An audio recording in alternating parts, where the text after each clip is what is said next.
Assalamualaikum warahmatullahi wabarakatuh. Bertemu lagi di materi pelajaran IPA. Pada pertemuan kali ini, materi yang akan kita bahas yaitu tentang KD 3.2 mengenai reproduksi pada tumbuhan. Kita lihat dulu untuk peta konsep sub materinya. Pada materi ini ada dua sub pokok bahasan yang akan dibahas. Yang pertama yaitu reproduksi tumbuhan secara vegetatif dan yang kedua adalah reproduksi tumbuhan secara generatif. Untuk reproduksi vegetatif ada dua sub lagi yang dibagi yaitu tentang vegetatif alami dan vegetatif buatan.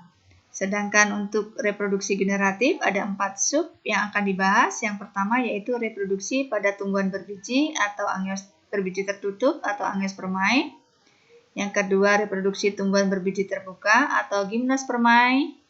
Kemudian reproduksi tumbuhan paku atau Pteridophyta dan yang keempat adalah reproduksi lumut atau Bryophyta. Untuk pertemuan kali ini yang akan kita bahas yaitu tentang reproduksi tumbuhan yang secara vegetatif. Baik, kita lihat dulu untuk peta subkonsepnya pada reproduksi vegetatif. Ada dua yang mau dibahas. Yang pertama adalah vegetatif secara alami, kemudian yang kedua adalah vegetatif secara buatan. Untuk vegetatif alami ini ada 7. Yang pertama adalah umbi lapis, kemudian umbi batang, geragi atau stolon, rizoma, tunas, tunas adventif, dan spora. Sedang untuk vegetatif buatan ini ada 5. Yang pertama yaitu stek, kemudian mencangkok, kemudian mengenten, menempel, dan yang terakhir adalah merunduk. Baik, kita mulai yang pertama yaitu reproduksi vegetatif secara alami. Vegetatif alami adalah berkembang biaknya tumbuhan tanpa melalui campur tangan manusia. Apa saja? Yang pertama adalah umbi lapis.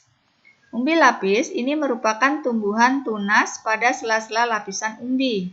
Contohnya pada bawang merah dan bawang bombay. Yang kedua adalah umbi batang. Umbi batang merupakan batang yang menggelembung di bawah tanah. Nah, batang yang menggelembung di bawah tanah ini berisikan cadangan makanan. Kemudian pada umbi batang ini terdapat mata tunas yang nantinya akan tumbuh menjadi tumbuhan baru. Contohnya adalah pada kentang dan ubi. Yang berikutnya adalah geragi atau stolon, yaitu batang yang menjalar secara terus-menerus di mana pada ruas batang dapat muncul tunas-tunas baru.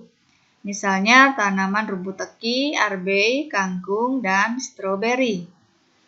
Yang berikutnya adalah akar tinggal atau kita sebut dengan rizoma, yaitu tunas yang muncul pada batang tumbuhan yang tumbuh secara mendatar di tanah.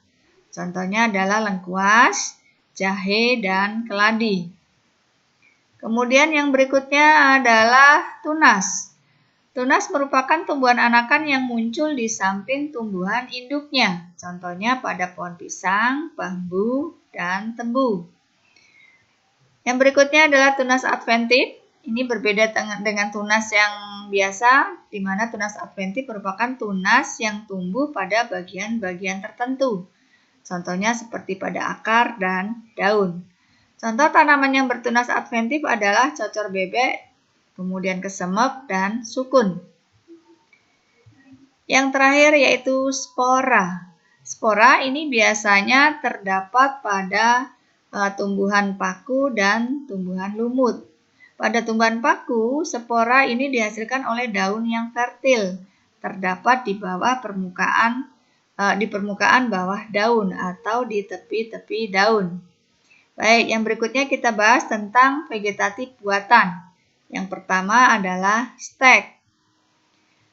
Stek batang ini merupakan cara perkembangbiakan dengan menggunakan potongan-potongan batang atau cabang, terutama pada daerah yang berluas-luas atau berbuku-buku. Misal pada tanaman Hibiscus tiliaceus dan Sasarum officinarum atau tebu. Yang kedua adalah mencangkok. Perkembangbiakan dengan mencangkok yaitu dengan cara membuang sebagian kulit dan kambium secara melingkar pada cabang batang. kemudian ditutup dengan tanah yang selanjutnya dibungkus dengan pembalut seperti sabut atau plastik. Setelah itu, akar akan tumbuh. Kemudian, batang dipotong dan akhirnya ditanam. Nah, pada perbanyakan mencangkok ini, biasanya dilakukan pada tumbuhan dikotil, terutama adalah buah-buahan. Yang berikutnya adalah mengenten atau disebut dengan kopulasi. Mengenten adalah menyambung dua jenis tanaman atau tumbuhan yang berbeda. Mula-mula biji tanaman disemaikan, kemudian setelah tumbuh sebesar yang diinginkan, maka dipotong dan disambung dengan potongan cabang pada jenis tumbuhan yang lain, yang tentunya kualitasnya lebih baik. Kemudian diikat dan dibalut dengan kuat. Yang berikutnya adalah okulasi atau menempel.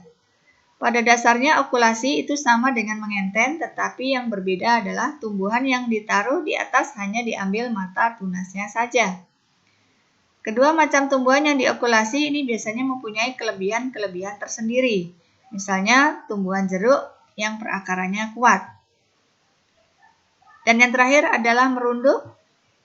Merunduk adalah cara perkembangbiakan dengan menundukkan cabang atau batang tumbuhan hingga masuk ke dalam tanah. Pada bagian yang ditimbun tanah tersebut kemudian akan muncul akar. Setelah itu, ketika perakaran sudah kuat, maka batang dipotong lalu dipisahkan dengan induknya. Maka muncullah tanaman baru, hasil dari merunduk. Baik, itulah tadi ulasan kita mengenai reproduksi vegetatif pada tumbuhan. Kita lanjutkan pada pertemuan yang akan datang dengan materi perkembangbiakan